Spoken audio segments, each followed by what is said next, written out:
This is Governor Bobber. I like good day doctors. George Allen here. Good day, doctors.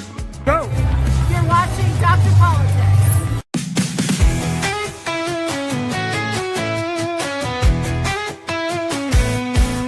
They're Dr. Politics. He's the one to see.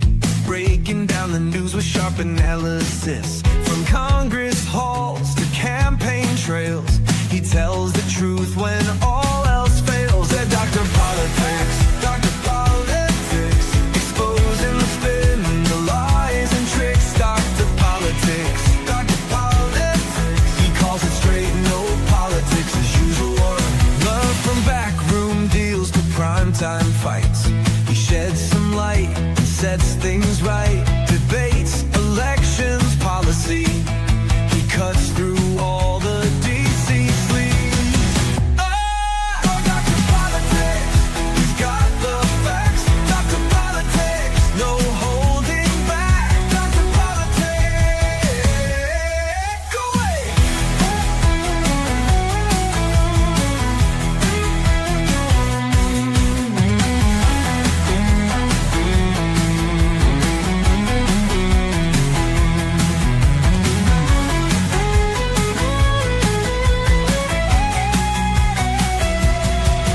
Dr. Politics, he's got the facts. Dr. Politics, no holding back. Dr. Politics.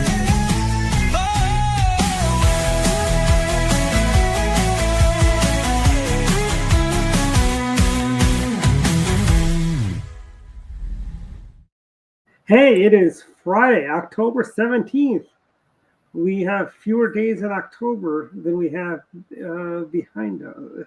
Majority of the month is gone. We're almost at Halloween and Election Day in Virginia and New Jersey and a few municipal races around. How's everyone doing? Busy week. We got Middle East peace, optimistically speaking, because I know they were playing games with the bodies and stuff like that, but I think it'll be achievable. And looks like the Ukrainians might get Tomahawk missiles to take out the hit targets inside of Russia. So Yeah, I mean, I think, it's too early to declare that the war is over in Israel, between Israel and yeah, it Iran. is. It is much too early. Okay, but the progress we have made under Trump has been tremendous. There's still a lot of things that have to be negotiated, between the parties, and that's where I think the sticking point is going to be. Because I think Israel will agree to certain things. I don't trust Hamas. Yes. We can throw them. They already started, retribution against people, anyway. So, and I don't know about you guys, but I always hate these hostage swaps because our side always winds up, kind of getting shortchanged. Israel needed their people back. So, they get the living hostages back. They're trying to get the rest of the bodies back. And they're kind of playing games with that too. They're not. In return, it's like Hamas gets like a 10x, right? Yeah. Every time this happens, it's always by some other factor, 5x, 10x, whatever, 20x. And I'm like, I always hate that because I'm like, why do we have to give up so many bad people just to get innocent people back? At this point in time. And I'll tell you this: a lot of the stuff I'm hearing, I heard this back during the Oslo Accords. Everyone is saying what a great economy is going to be with the Palestinian state, and that's when they did the Land for Peace deal number 2, where they gave them their homeland. Gaza, became Palestine for all intents and purposes. And what happened there? They had an election. They elected Hamas. Then started their intifada and all the violent attacks. So then they built a fence, and they were complaining about the fence. Whose fault is it that you have to go to Israel to make a living? Frankly, they could have had peace back in the 90s, around 93, when the Oslo Accords came in. the best deal they were going to ever get was under Ehud Barak, who gave everything away, including the kitchen sink. And Yasser Arafat said, hell no, at the Camp David meetings during the Clinton administration. So this just proves they are not, they really never had. Hopefully minds have changed, years have gone by, and maybe this time there will be peace, but I'm skeptical, frankly. Yeah, well, Is look, this just a pause? how many times have we heard during this thing, the bringing back about the whole two-state solution and everything like that? But that's not what Hamas wants. I mean, that's just a ploy. But they want the extinction of Israel, and that is their goal. Yeah, if they wanted a two-state solution, they had that after the Oslo Accords. They, even back then, they were going to turn it into the Riviera of the Middle East and so on. And by the way, guys, Beirut was the Riviera of the Middle East back in the day. But they all had these great lofty thoughts and stuff like that. But then what happens is these bad elements come in, and Zoran Mamdani, just to tie him in, has yet to condemn Hamas. He wouldn't even say yes, they should be gone they should leave Israel. Not Israel, Palestine. Not intense it is Israel, but that's my rant. I'm just skeptical. That's all. Maybe it's because I'm old. Yeah. I think it'll be all right. I think it'll hold because I think Hamas has been so devastated that. Not to say that they won't fight in the future, but I think at least for now they probably have no choice. But I think one thing that makes us a little bit different too, though, what gives me some hope is just that Trump, they were able to get the other countries to basically put pressure on Hamas, saying like, well, you can't be here. We're not going to do this. So, Hamas all of a sudden, their extra lifelines were being cut off. So at least they had to come to the table. Whether or not Hamas actually sticks to any of this, that's questionable because of Hamas.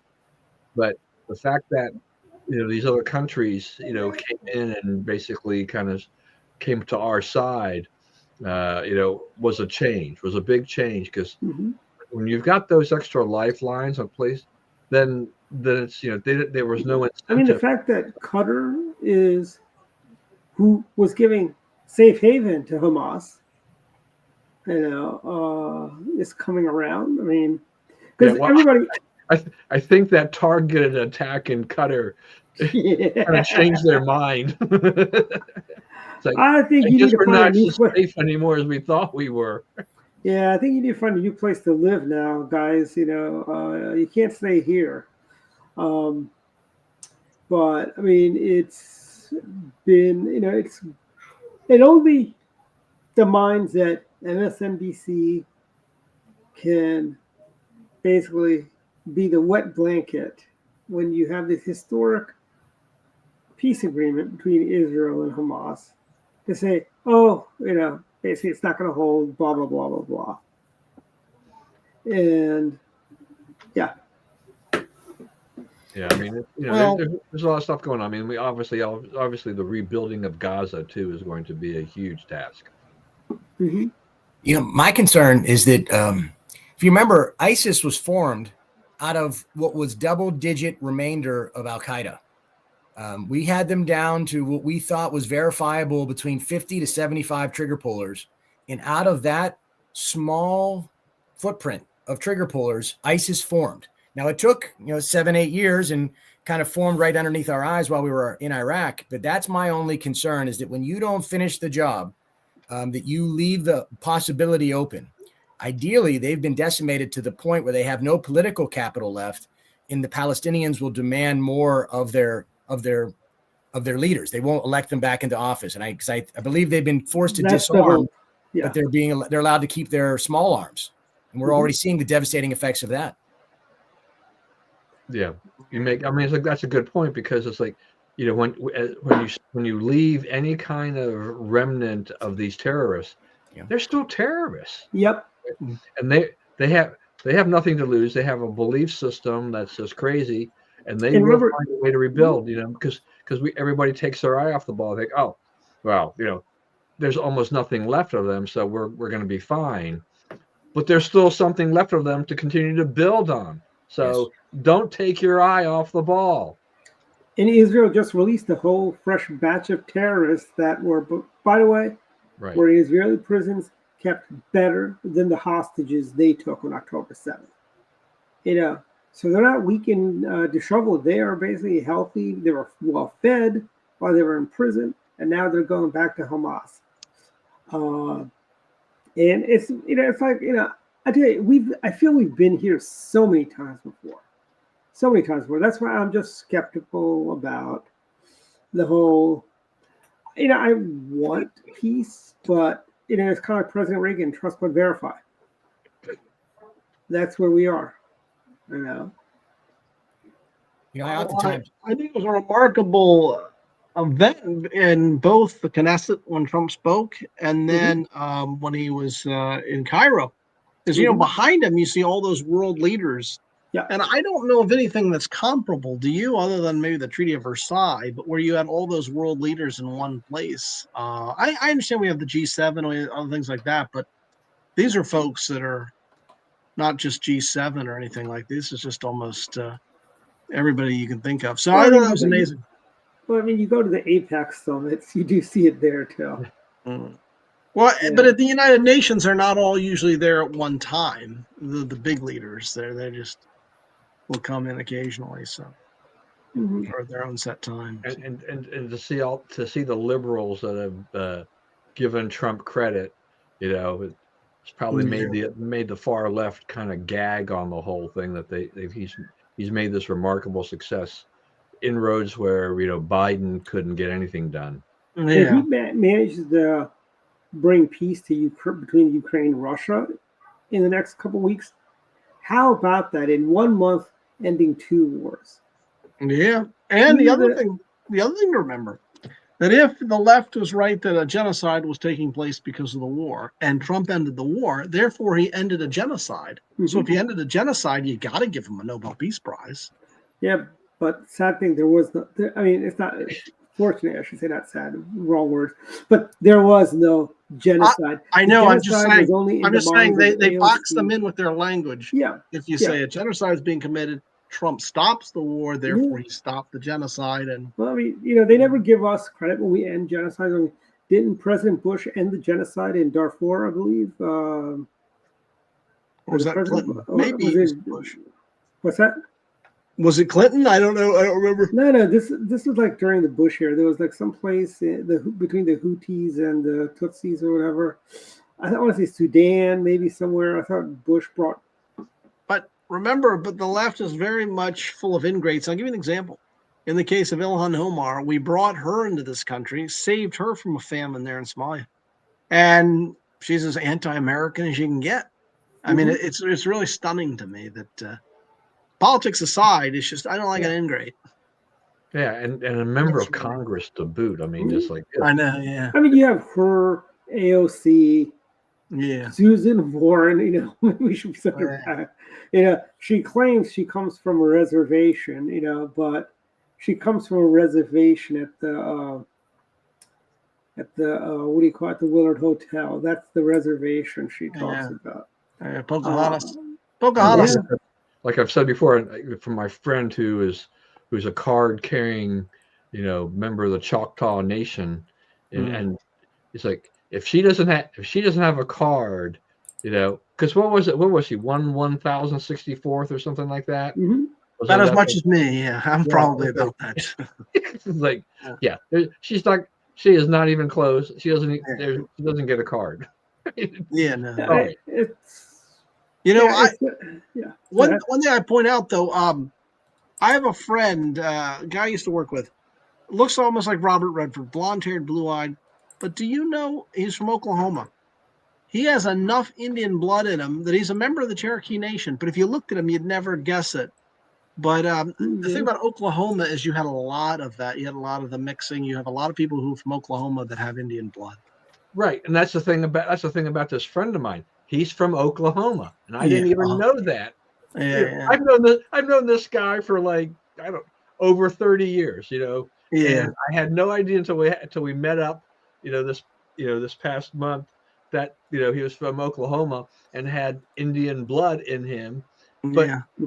and what they do to take care of anybody in your family, your children, and things like that. His kids were getting, when they were in, before, while they were younger, they were getting $200 a year at the beginning of the school year for school supplies and clothing and whatever. Yeah. It came directly from from his tribe. And I'm like, this is amazing. Just like, I had Is no that from idea the these things casino were going games? on. Yeah. Is that like from But the yeah, you would casino? look at him and you wouldn't think that Yeah. he doesn't look anything like a Native American or an Indian, right? American Indian. Yeah, that's Todd, like you my and I friend both Robert. know a family from Silver Spring.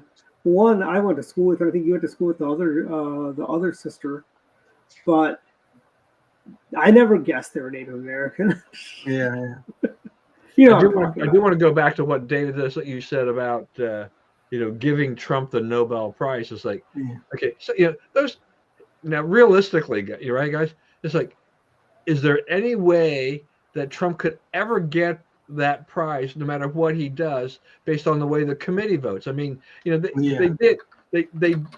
did give it to the Venezuelan opposition leader, to which she praised. She kind of dedicated it to Trump and everything else in the Venezuelan people. So that kind of like poked the eyes of the The committee. Nobel Committee, yeah. But that committee, Yeah. they would probably rather shoot themselves in the head than Yeah, give the probably. award to Trump. Yeah, I agree. Well, it's like what he said in the State of the Union. He could cure cancer, and they still wouldn't get any credit. Right. Well, Right.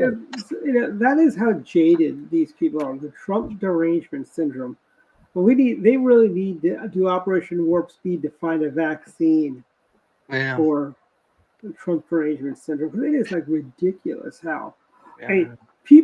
I'm hearing stories of people who work in offices where, when they're outed as a Republican, people that they used to have normal professional relationships with, all of a sudden, like, I don't want to talk to you. I don't like it. You're a Republican. Blah, blah, blah, blah, blah. Let's take Republican out. Let's put in any ethnicity under the sun. And if you said that, what would that be called? Bigotry. Frankly, you'd be a racist. And honestly, but that's acceptable if you're gonna basically tell Republicans, in the workplace, well, we don't like you because, and in our area, that's, I'm fortunate to work with a lot of wonderful, wonderful Republicans, but there are places where I know people who work at other places where they're not as fortunate, and that's, pretty much the way it is. And that's all because, even during this, all really, I remember during even the Bush era, there was a lot of Bush hate. There was Bush derangement syndrome, frankly. Yeah. And then you had the Trump variant, which is Trump derangement syndrome, and Bush variant is just basically Bush derangement syndrome 1. The second strain. Well, remember, before we were, I guess, involved in politics, you remember you had Nixon. They hated Nixon. They hated Nixon. And they hated Reagan. Nixon. They hated Reagan too. They deny it today, but they did. They hated Jerry Ford. They hated Jerry Ford. Jerry Ford. I don't know if any of you guys watched The Simpsons. There was an episode where the Bushes move in, and Homer and George H.W. Bush are fighting back. Then the Bushes leave Springfield. Then Jerry Ford moves in, and Jerry Ford and Homer are like buddies, and they're both tripping over their feet, as the joke, goes. I suppose now if they did another version, be Joe Biden would move in and be tripping everywhere. It would probably take place in a assisted living home or something, right? Yeah. Joe Biden would move in with Abe Simpson with Grandpa. The memory care facility.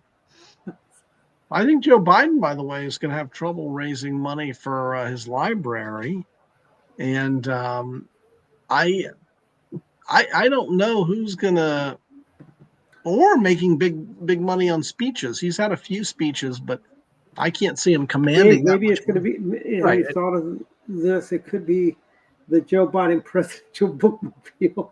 Huh? And the Joe Biden presidential bookmobile. Do you guys remember a show called DC Follies back in the day? It used to air at 11:35 at night, but there was one episode where President Nixon's in the bar, and the guy some reporter comes up, Mr. President, the Library of Congress says there's some books missing from the library, and they're in your presidential bookmobile. And they used to mock President Nixon like that, and I'm glad I can do the same now to Joe Biden and his presidential bookmobile. By the way, President Nixon has an awesome library. Everybody should go to Simi Valley. Don, have you ever gone to the Nixon Library of your many trips to California? Nixon, Simi Valley, Reagan. Yeah, it's yeah, I've been to Reagan's. Awesome. Yeah, Reagan's is awesome. I haven't. I've been to where Nixon grew up in Whittier, but I haven't been to the library. In Yorba Linda. The library is what? Is that Yorba Linda or something? Yeah, the town that Rush Limbaugh used to always mock is that he said he'd move there if they'd changed their name to Euro Limbaugh. Just think how much tourist visits they'd get today if they did that. Yeah, but I was going to say back, David. I just want to say back to your point about raising money or the speeches and things like that for Biden. I mean, there've been reports about the fact that they're struggling to get engagements for him, right? I mean, yeah, I would think so. They're asking a pretty big sum of money, but it's like, who wants to pay that for a guy who can he even get through a speech? Without a lot of that's kind of a problem. Yeah. Plus, nobody believes he was really that involved anyway. So if you weren't really that involved, maybe do you think they would actually invite the auto pen and pay the auto pen to give a speech or pen a speech? Yeah. But you mentioned the media hating even Jerry Ford. A good example is, and I think most of us are old enough sort of to remember vaguely when we were young. Dan Aykroyd, no, it's Chevy Chase. He used to play Ford on Saturday Night Live, and he'd be this ultimate klutz. But the thing about that is, Jerry Ford slips once or something. Biden used to slip all the time or fold up. And they made such a big deal of it. But the thing about Jerry Ford, remember, he was probably the greatest athlete ever to occupy the Oval Office because he was All-American at University of Michigan. So I thought that was interesting. Jerry Ford has an interesting career. I think Jerry Ford, if it were a different time, different place, he probably could have gotten elected president on his own in a different situation. Frankly, I think the fact that he had to fill really big shoes when he took over for Vice President Agnew. When he became vice president, those were really big shoes to fill. And then he had to fill even bigger shoes when he had to take over from President Nixon as president of the United States. And I think if Ford had picked a better VP, but then again, his VP had to go through congressional approval, frankly, And remember, Nelson Rockefeller, I believe, was his VP. And then Bob Dole was the VP when he ran for president. Yep. Yeah. But, that whole thing with Rockefeller is like great. So you can capitalize maybe on the Rockefeller name, but that was just not a good candidate. And he was never. I mean, the Rockefellers were never our kind of conservatives. No, not at all. No, I mean, look, those guys were country club Republicans. Yeah, and Nelson Rockefeller was kind of an odd guy. I don't know. You heard about his end, right?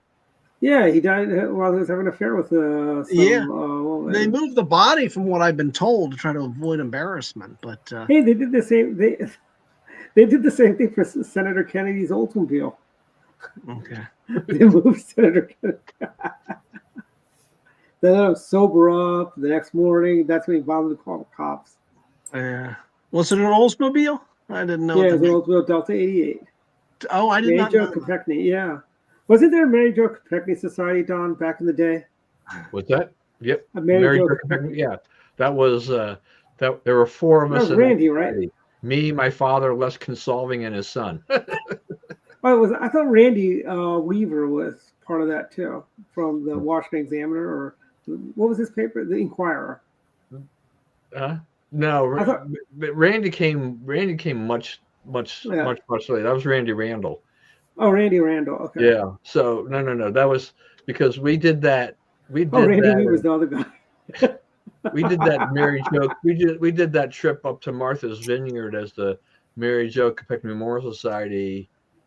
What was it in 1979 for the? Because that would have been what, the 20th anniversary, I believe. When we went up there. Yeah, that was an interesting experience because like I was literally, it was just crazy. Let me see. It was 1989, sorry, 20th, because it was 1969 when it occurred, right? Yeah. So 1989. Yeah. So yeah, there I am. My father drags me along, and getting chased out by store owners as we're handing out flyers to say we're going to have a memorial service at the bridge, the rebuilt bridge, and everything like that. But we had a decent little crowd.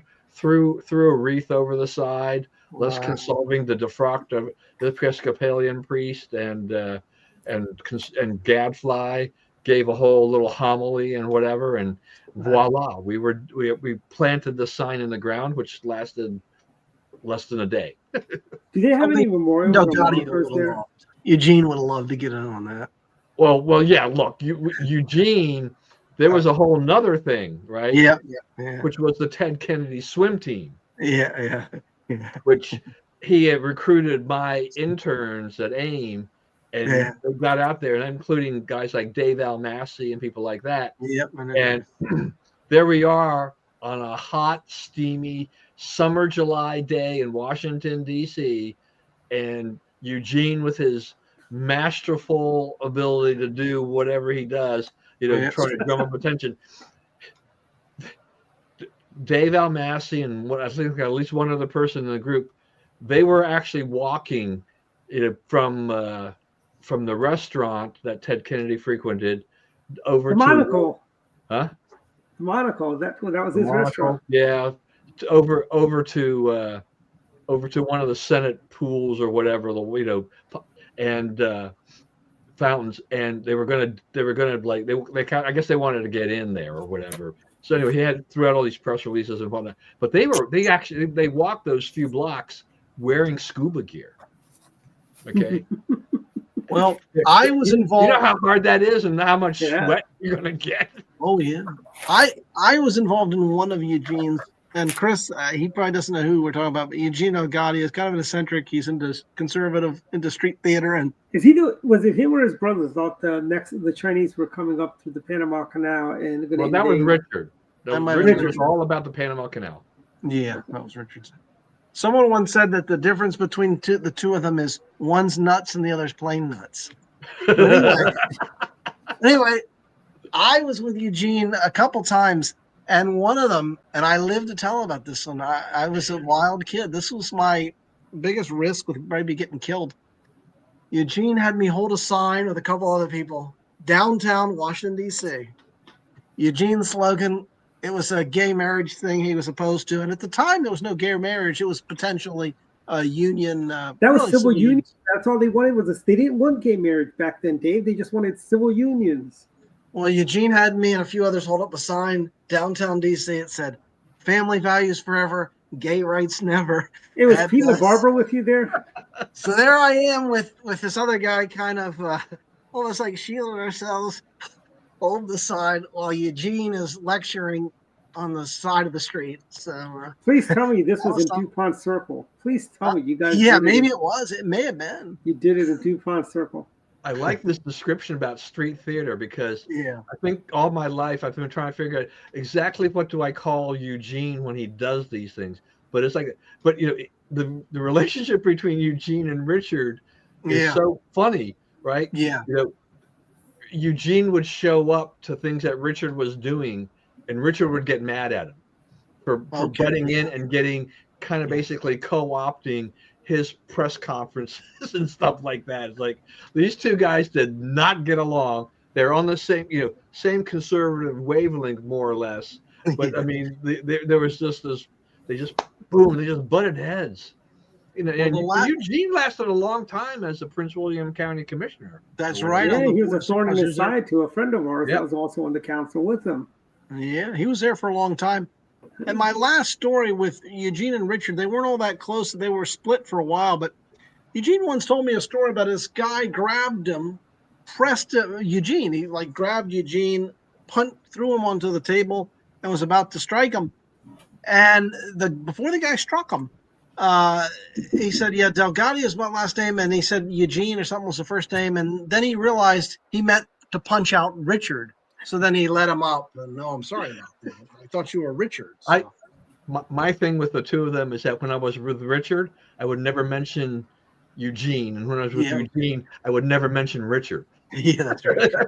I'd see Eugene every now and then over at Grover's doing his, orator speech, Yeah. And But like all the rest of us, we've all grown older, so we're kind of hitting that twilight period, or at least I am, of all that political activism and things like that. So things change. Remember when Jesse Jackson had the Rainbow Push rally? Brett, Dan, and I went to Capitol Hill holding Peter Flaherty's sign, "It's ethics stupid," around a bunch of angry, drunk union people back in the day. All the reminiscing. I'm sure Chris is like, "What are you guys talking about?" Chris doesn't know who the hell these people are. Who the hell is that? Hey, Chris, have you taken the No New Tax Pledge from Americans for Tax Reform? No. You should definitely take that. That way you can go down to their Wednesday meetings they do and say a few words about your campaign. And I think if we try and nationalize the campaign a little bit, people that just want to, might be able to get some money from outside of the district also saying, hey, you build a Republican majority, give me money to defeat Delaney, It's funny you mention that. I do donor calls every day. Okay. I have a much better response to outside of the district, outside of Maryland. Like it's amazing the impact that it has had on the level of cynicism and just futility in Maryland. So I call people in Texas, Florida, and they immediately they jump on. They're like, "Yeah, national race. We got to flip some seats. Let me help you out." I tell you, only thing better would be if you were running against Jamie Raskin, because he has got that national name ID. Everybody hates Jamie on our side. He's kind of like how I would always, give a few bucks to whoever's running against Pat Kennedy or Ted Kennedy. Yeah. But and you can capitalize on that as a campaign. But we've got, a bunch of stuff. Also, we've got this week. I think the whole peace process, with Ukraine. I wonder because you guys heard that Modi has decided not to buy Russian crude anymore. I've heard something about that. Yeah. Who is it going to hurt more, the Indians or the Western Europeans who are buying that laundered Russian money, laundered oil, I should say? Because they're the ones that need the money, that need the oil more than the Indians do as a resource. Maybe they should buy some Texas crude, frankly. Well, maybe if we produce more, maybe we can get them some more. I don't know. Yeah, but have you guys noticed the price of gas has gone down a little bit? Yeah, a little bit. It's not quite where I want it to be, but it's lower than it was when Biden was president. It's true. Yeah, I mean, we've seen a little bit of movement in the last few days because there's been some skittishness in the market about the direction of the economy and some other things. So it pushed the price of oil down.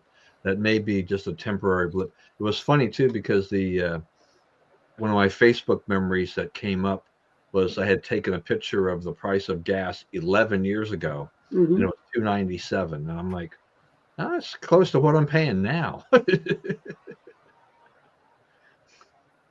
So it has from that perspective and change. Well, obviously we had a huge spike under Biden and everything like that, and it hasn't gone down as much as people hoped it would. But the same thing goes for a lot of things. I mean, grocery prices haven't really, they've just been very stubborn. My wife complains now about meat prices because we've just seen a skyrocket in meat in the last couple of months. Welcome to my world, Don. even though I don't need them, I still do keep them around for when great nephews come by or nephews come by. But those are like $3.50 per pack. And I don't know about you guys, but how do you feel when you go to the supermarket? You see the $1.99 price, but you gotta buy 6 of them. Like, what am I gonna do with 6 bags of chips? Frankly, yeah. I mean, trying to have a family under this level of inflation and price spiking has been difficult. Yeah. I mean, it's trying to feed 4 kids and keep a family of 6 afloat with these prices basically going high and staying high has been difficult, to say the least. And the weather predictors are saying it's going to be a colder than usual winter, but I think they always say that, frankly. But we're going to be paying more for utility bills in Maryland thanks to Governor Wes Moore. And I mean, that's also going to take a hit. I mean, then we got the holiday season coming through. We got Hanukkah, we've got Christmas, we've got Thanksgiving. I mean, the Thanksgiving meal is going to cost. Maybe you'll have one less pumpkin pie. Although I think pumpkin pie is still pretty cheap to make. I think just go to Costco, buy the $6 pumpkin pie, you'll be fine. Exactly. Yeah. Although I'm not a fan of pumpkin pie. That's like their rotisserie chicken or the hot dog. The price doesn't change. Last year, I had apple pie with cheese on it. It was good. It was really good. I didn't think I figures you would do that. No. It's like that was a tradition with the people I was at. They melt. I remember Hazel used to say she'd put a piece of cheese on Mr. Baxter's pie. Sorry, that's not sound good. Yeah, it's actually I'm like, oh, if I don't like it, I'm gonna get another pie and get some ice cream on it, because that's the way to do it, frankly. But it was not as bad as I thought it was. It was kind of sweet and salty at the same time. Interesting taste. Ice cream or whipped cream, but I can't imagine cheese. Good on you for trying. Sorry, it's a non-starter. I mean, look it up. That's actually a tradition in. Hold on. What is it? Well, not all traditions you should keep. Exactly. You took the words right out of my mouth. Just because it's a tradition doesn't mean it's good. Yeah, it comes from good 17. And they're bad. It comes from 17th century England. Then again, these are the people that eat fruitcake and they think it's a delicacy. So correct. Yeah, perhaps. You're not going to make this any more appetizing. Yeah, I'm just saying it wasn't as bad as I thought. That you would pull from Wallace and Gromit, because there's always that show was always about cheese. They just ate tons of cheese on that thing. Well, it's fattening too, by the way. Yeah. What's that? Cheese. Cheese can be fattening. Yes, it can. Yeah. But so can ice cream. Hey, yeah, that's true too. You're watching this. You've heard of this, right? I'm not on an island here about trying cheese on apple pie. But yeah, I mean, if you look, I mean, ice cream is also more expensive. Whipped cream's gone up. I'm glad I'm not a fan of whipped cream or Cool Whip or whatever you want to call it. I'm not a fan of it. But as Chris said, I mean, trying to raise a family of 6, trying to keep. Now and look, you have to be realistic. This isn't Trump's fault. He cannot. He can't go to the grocery store and take care of the prices. There are so many factors that go into our food supply and our chain.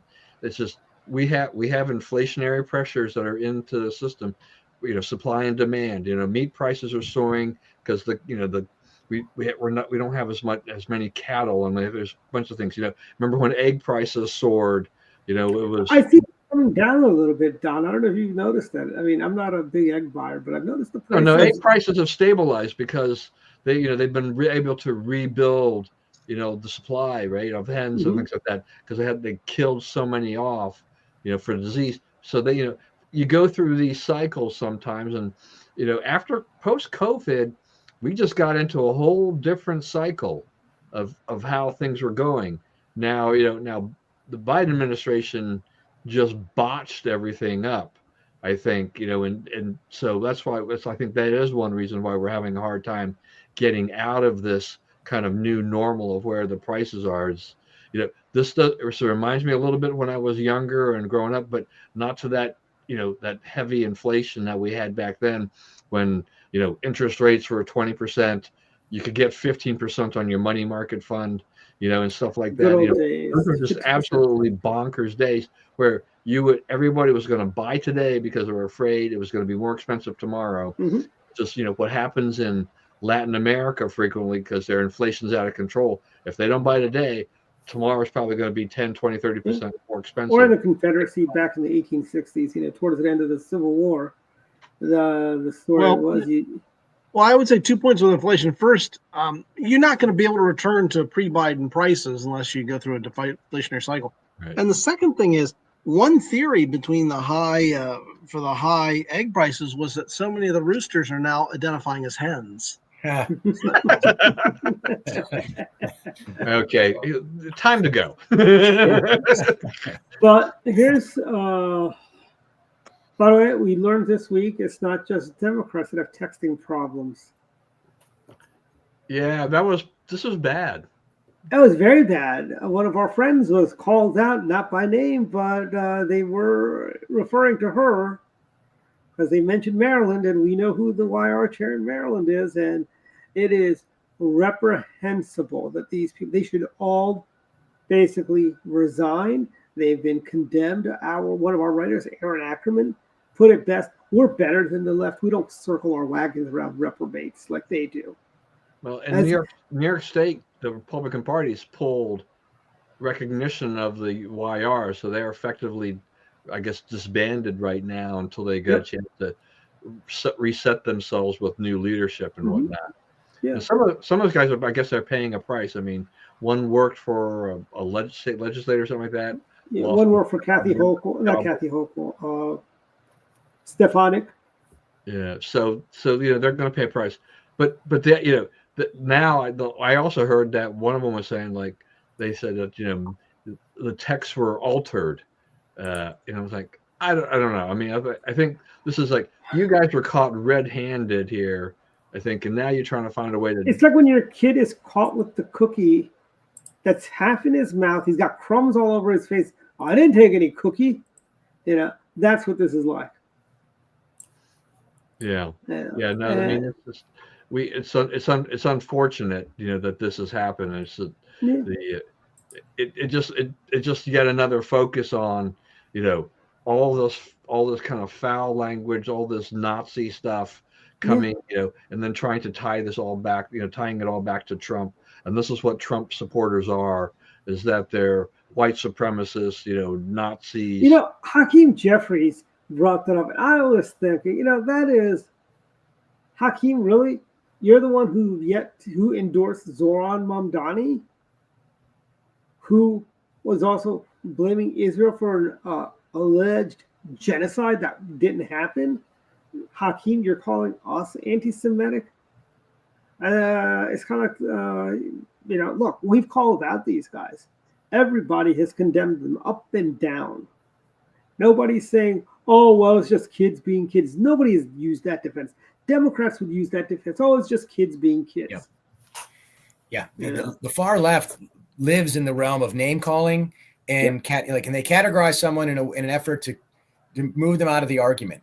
And you know, think about what we're comparing. If young Republicans, and I condemn everything they said and did, look at the flip side of what young Democrats have been doing in terms of violent attacks. I'm not saying it's apples and oranges, and I say it's all bad, but it's just amazing how quick they are to jump on the bandwagon of name calling and saying, hey, we're going to cancel the entire party because of this small element of truly, you know, reprehensible behavior. I mean, look at the Virginia Democrat Party. They said nothing about Jay Jones. Jay Jones wanted to murder children, you know, and he said and he was serious. He was not joking, as somebody once said. Oh, he was just, no, he was not. He was dead serious about that stuff. No pun intended there. But Jay Jones should be disqualified for being Attorney General of Virginia, because, you know, he can't. I mean, the man went 165 miles an hour on 64, which is the way out to Virginia Beach, I believe, right, Dave? Correct me. Yeah. Yep. And he got community service for 1,000 hours, and half of that 500 of those were for his own campaign pack. Yeah, and where is Abigail Spanberger on this? Yeah. I mean, she's like a mute. I mean, the debate with Winsome Sears, she was like all over the board. You know, it's kind of like that CNN town hall the other night, Don, with AOC and Bernie Sanders. You know, people just want to breathe clean water, Don. You know. Who said that? What? AOC said that. We want to breathe clean water? Wow. Yeah. And Bernie Sanders says Jeff Bezos owns X, or all of Trump's friends own all the social media. No, I believe Mark Zuckerberg is not one of us. You should save that line. Her saying we all want to breathe clean water. That's beautiful. Yeah, she said that on CNN. She is the gift that keeps on giving. Frankly, yeah, she's dumb as a box of rocks. I mean, Mandami could be like that too, because it looks like he's going to win that race. That unless Sliwa, Don, you and I remember the Buddhist temple fundraisers, right? Yeah. Evidently, Mamdani's got a lot of foreign money coming to his campaign. Yeah, but I think look, for New Yorkers, if they want to vote for him and they want him as their mayor, fine. That's the process. Mm-hmm. I mean, he didn't get a lot of votes. He got, it was a very split primary, so he kind of snuck in there to the lead position there. But when it comes down to it, I mean, him versus Cuomo, Sliwa, if Sliwa dropped out, I'm not sure it would help Cuomo that much anyway. So I think this is Mandami's to lose. But if they elect him, fine, because that may be the best thing for our side that could happen. Mm-hmm. Is that you'd get this guy in office. Just think the 2024 commercials. We could have a normal person. You could have Zoran, because I'm going to bet by next November, New York City is not going to look like it looks today. And it's kind of like we had to go through Biden to get Trump to see how bad everything was. And maybe they'll get a Rudy Giuliani out of it. And by the way, all these, I'm a little tired of even conservative talk radio guys like Curtis Sliwa to drop out. Now, how do we tell that ethically challenged moron Cuomo to drop out and endorse Curtis Sliwa? Curtis Sliwa was not the one that shoved old people in, kept them in retirement home where they all died during COVID. Curtis Sliwa never was for defunding the police, which Cuomo was for. I mean, come on, these guys, it's basically, they're the same coin, Mamdani. And I think there was a debate the other day where he said, you've got the architect and you got the apprentice, as in Cuomo's the architect, Mamdani's the apprentice. I heard. I didn't see the debate. I heard Mandami did a poor job. I didn't see it. But it's New York City, so Yeah. I don't know that. Yeah, I don't even know that his performance is going to hurt him all that much, because I just don't think that Cuomo is a strong enough candidate. I see him as damaged goods coming in. He's trying to revive his political career, but this race will probably end it once and for all. Because he wants to run for president. Okay, that's the big thing. That could still happen, I guess, because in 2028 the Democrats have got like nothing. I mean, Gavin Newsom's trying to make a run. Buttigieg will probably try to clear path. We don't know about Harris, but that would be just utterly ridiculous because she didn't win a nomination to begin with. And I hope she runs. She went around saying 107 days was not enough time, even though she raised a boatload of money. And didn't Hillary say she'd run in 2028? I think it's going to be a free for all for the Democrats. But how old is she? How old do you think? Not to interrupt, but how old is she got to be now? She's got to be at least. She's probably about the same age as Trump. Trump's what, 75, 74, 72. We're talking about Susan, you're watching. How old is President Trump? You tell us. 77, I thought 78. Hillary's 77. She'll be 78 in 9 more days. Yeah, so she could be. She'd be the oldest hippie running for president. Yeah, I think even Hillary realizes her time has come and gone, but Harris hasn't quite seen the writing on the wall yet. She But hasn't. Hillary is not as spry as Bill is. Bill's very spry compared to her. I almost think it's the other way in this, that I think Hillary still looks younger than her age, but Bill Clinton, if you've seen him recently, he definitely looks like he's aged. But he's still pretty spry. Unfortunately, Hillary, she may look younger than she is, but she's not as spry. I guess. I mean, I haven't seen him Aunt running Bill is around. more spry than Hillary is Yeah, right now. I don't know. I'm kind of more in Davis camp because the stuff I've seen on Bill Clinton is like he looks like he's aged and he talks like he's aged. Don, that's a steady diet of McDonald's Big Macs and French fries and milkshakes diet. That's what that is, really. The thing is, and Chris may not remember this because Chris is a good bit younger, but, Bill Clinton, back in the day, we of course, all opposed him, thought he was horrible. But as it turned out, he really was the moderate sort of Democrat looking back, because you had the welfare reform, you had balanced budget, he was tougher. Well, that's all because of Newt. Huh? Well, that may be it. Bill Clinton once complained, because of the Republican takeover in '94, that he had to govern like a liberal Republican. That was Clinton's complaint. And I think to a large extent, that's probably true, because the Republicans put pressure on him, sort of boxed him in. Mm-hmm. Yeah, I may have voted for Clinton in my very first time coming out of high school. Oh, wow. Okay. Yeah, I graduated in '92. Okay. All right. It was all because of that Fleetwood Mac song, right? Oh, yeah. But I tell you, it is sad that it's kind of like Don, us in Montgomery County. We look back at Sid Kramer, and hey, he wasn't that bad of a county executive. Ike Leggett was not as bad as Mark Elric. Well, you know what I predict? I predict that if we get J.D. Vance as president, you're going to have all the leftists are going to be screaming, Donald Trump wasn't really that bad. J.D. Vance is the true villain. I mean, look at them. They say George W. Bush, who they wanted to arrest on the spot.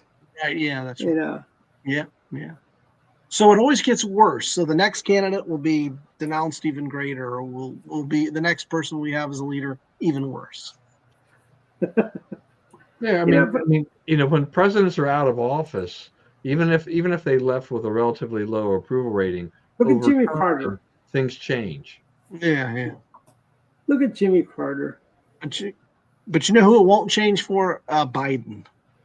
Biden he doesn't have that many years ahead of him. Well, right. Jimmy Carter had years that people forgot about. Watch him live to be 100 or something like that. Yeah, I mean, Biden, the way he exited the stage, basically, will always be there. That whole presidency will be. He goes and he goes up for re-election and then drops out of the race after a disastrous debate. And that's right. That will always be there. And that was his last political action. Not to interrupt, but that's like his last political action. Right. No, the last one was when he pardoned himself and all the rest of his family. That's right.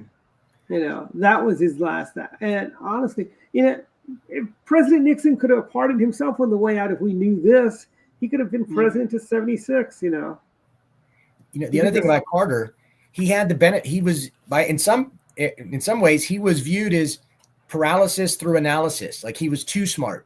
That he wanted to be too involved and too in the weeds. You can't be further from that in Biden. That's true. So Carter was viewed favorably in his failures because he was too engaged, too smart, too kind of caught up in the minutia. Biden, his portrait in the White House right now is an auto pen. So I think you're right. He has less time. He has less of a foundation to build a legacy on. Do you remember those rulers we used to have with the flag on one side? It had a bunch of variations of the U.S. flag through its inception, from Betsy Ross to what it is today, right? On the other side, they have all the presidents on there. I'm thinking I should get some of those made up where you have Joe Biden, we put an auto pen picture. Oh, did you see he tried to take credit for the Gaza peace deal? He thanked Trump for getting us over the finish line, as if we've got my path, and you got us over the finish line. Yeah. Hey, Dwight, I know we're getting low on time here, but I think we should address at least one more issue really quickly. Sure. because I think David and Chris, this is pertinent to them.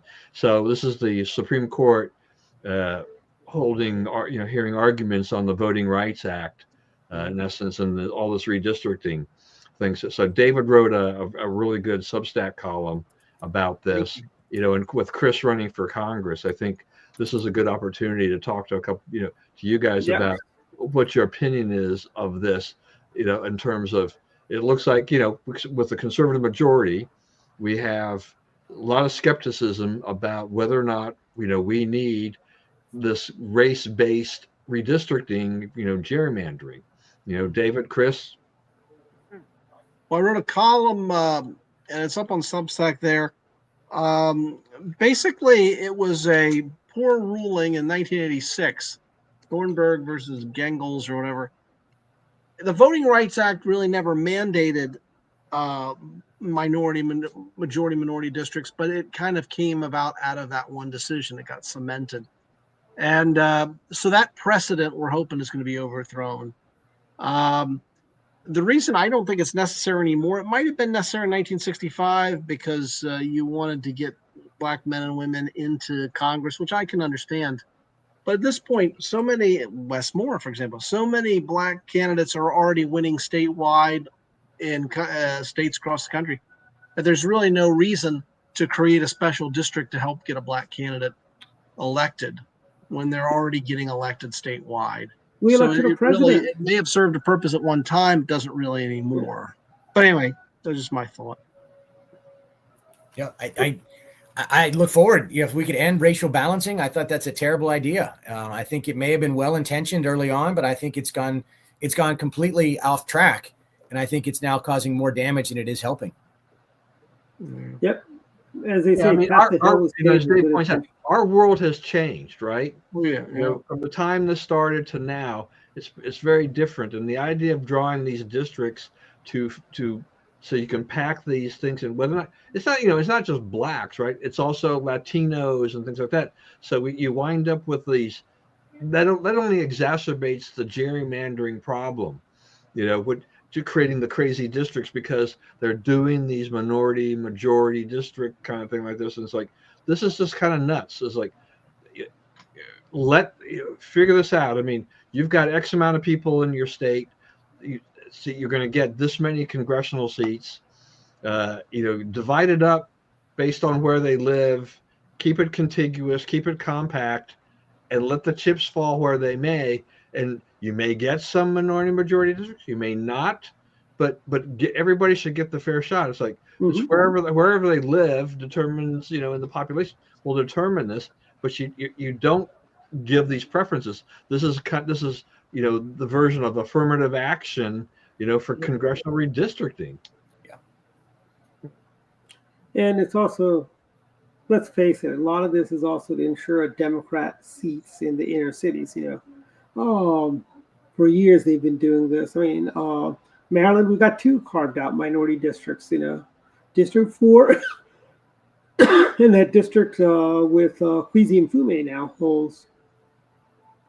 And frankly, in the case of this whole thing that's going before the Supreme Court, I mean, it's the Republican Party that that sued on this, right? Because they had already redrawn the map, and court rejected it, and so they're back, and trying to create the second district in Louisiana, and so the Republican Party saying, like, no. I'm glad the Republican Party in this case was really trying to fight back on this, because we've seen too many cases, in my opinion, where Republican, where the party in power, and like in North Carolina, when they had control, they redrew the congressional districts as they had the power to do, because elections have consequences. Also, a little side note to David, and you do that, and yet the Democrats managed to finagle their way into their state Supreme Court, and they say, no, you can't do this. You got to redraw them. Happened in Pennsylvania. So we need to find a way to settle this and say, like, this is just utter nonsense in today's world, that we don't need this at all. very true. Very true. I guess we're at final thoughts, actually. So we will start with you, Chris. Final thoughts. Tell us what you're doing this weekend. When's your next fundraiser? I got several coming up, but I'm glad I could join you tonight. You caught me off guard. I was at the gym whenever I got I forgot to send the reminder out early. I usually send the reminder out when I set up the links. But I got everyone's Thank you for coming back.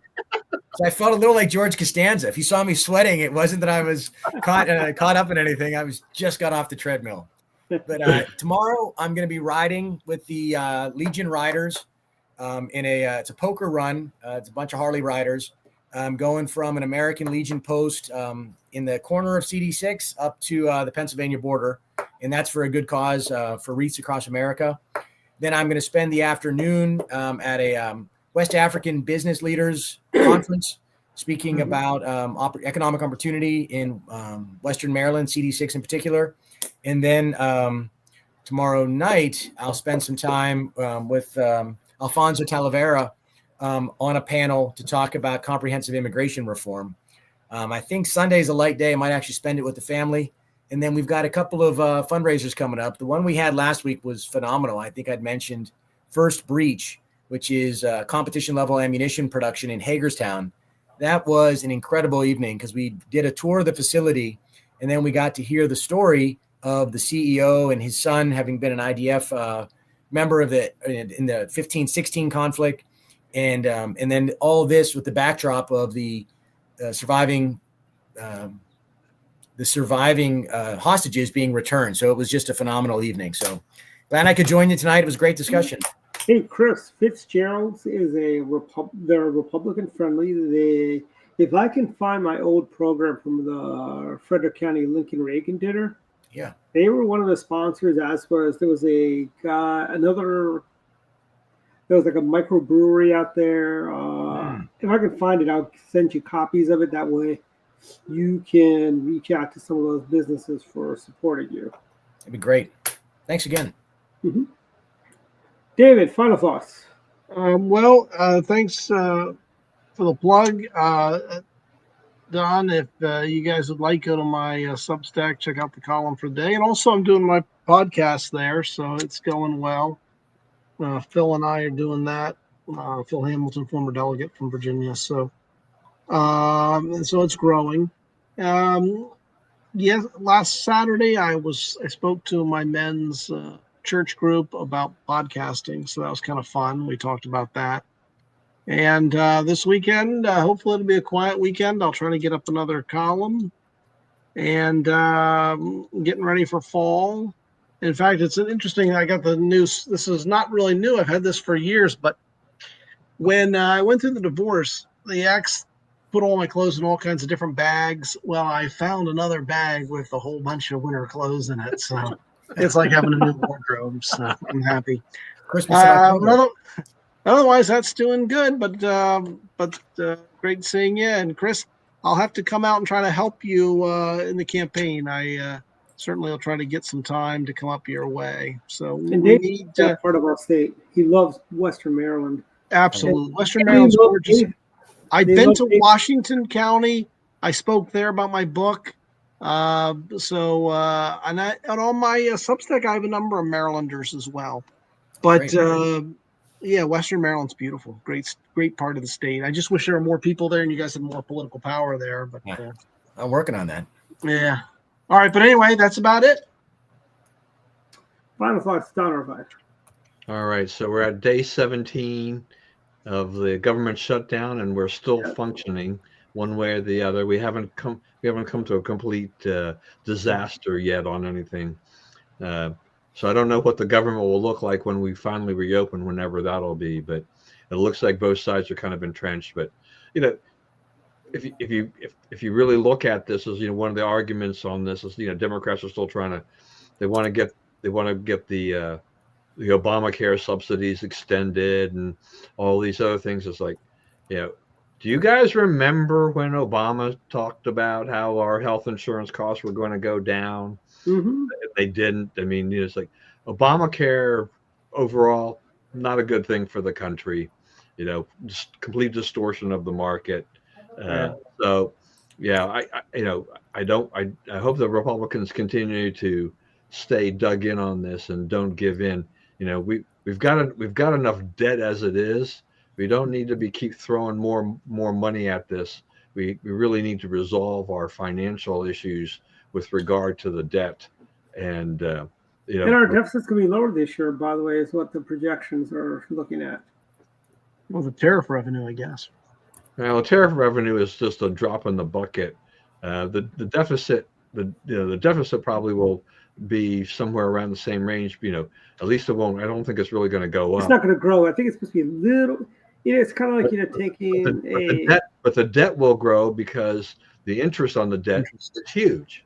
Yeah. It's like over $1 trillion. You know, so you know that's a problem that we are having, is just the enormous amount of money that we spend on the debt.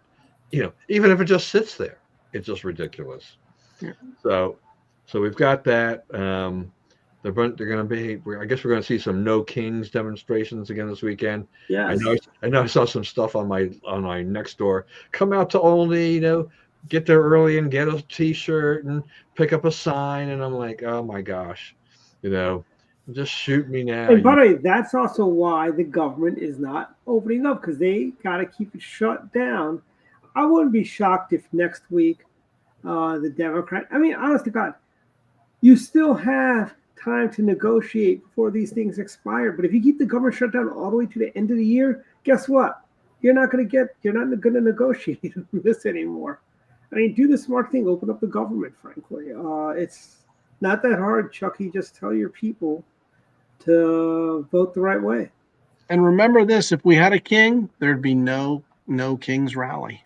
Yeah, I know. We'd actually have a nice little dungeon in the basement of the White House where we could round up people like troublemakers like Chuck Schumer and AOC and Hakeem Jeffries, and just put them down. Oh, we'd send them to Gitmo, frankly. Kind of like a vacation. It's tropical. But yeah, and just one last thing before I give it back to you, Dwight. Just seeing that General Motors is taking a $1.6 billion write down. Largely because of EVs. Ford is doing the same thing, but at $5 billion. It's a completely different ballgame with EVs. The whole EV revolution and wave has just shifted dramatically. And I told you, with General Motors, they had a much larger inventory of their EVs than they did of their ICE vehicles. Like when I went to go look for a Cadillac, I found they had rows and rows of the Lyric, which is their EV, but they only had like maybe 4, 5, if lucky, 7 Escalades on the lot. You know, and half of those would be the big one, the XL Escalade, I guess that's what they call it, the ESV or whatever. And nobody wants these cars, frankly. You know, and this is back when they still had the subsidies done. You know, so yeah.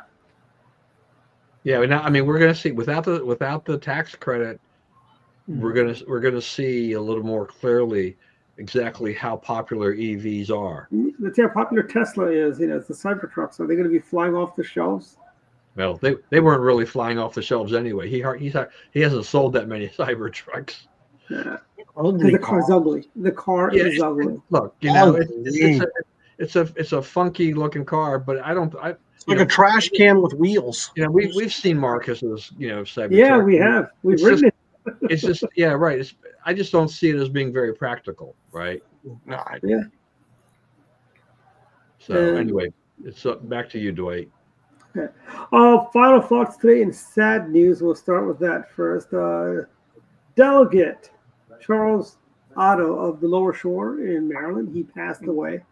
I met him many a times at the Wycomico County Lincoln Reagan dinners. I remember the first time I met him, I confused him with our friend Nick Kipke. And he got a kick out of that. He goes, I can't wait to tell Nick that. He was young, too. He was young. Yeah, 60 years old, you know.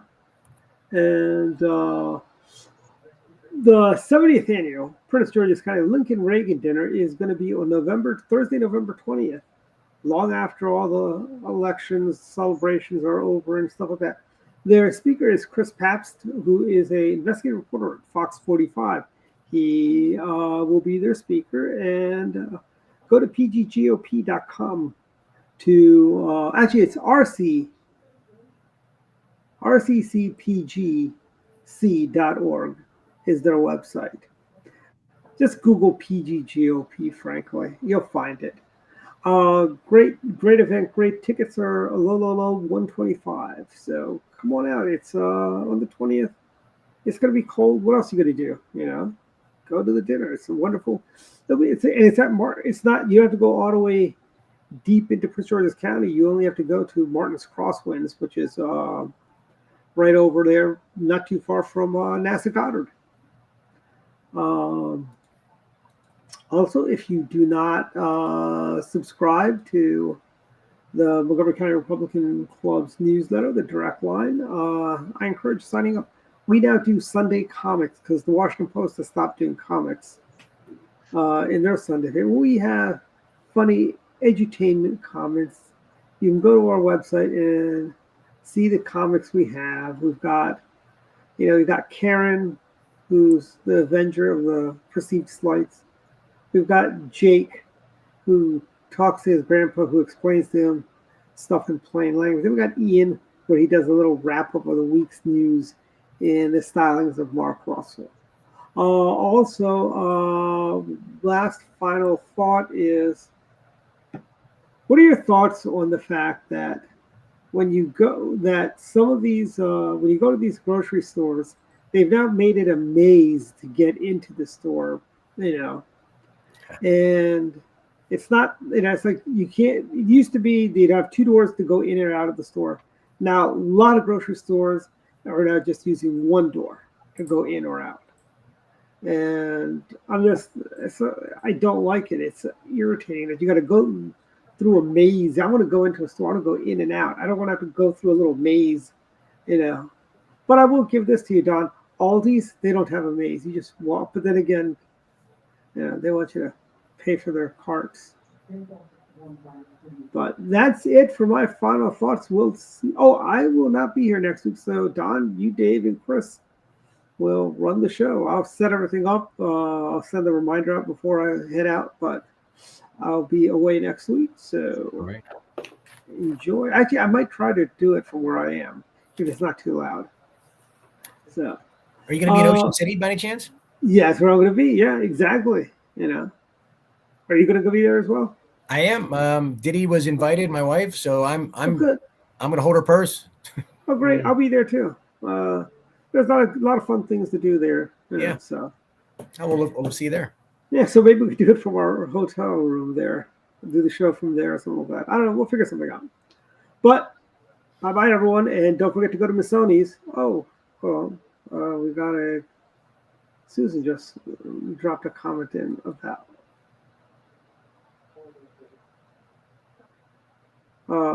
That's horrible. That's horrible, Susan. Good night, everyone. Good night. See you guys. See you guys.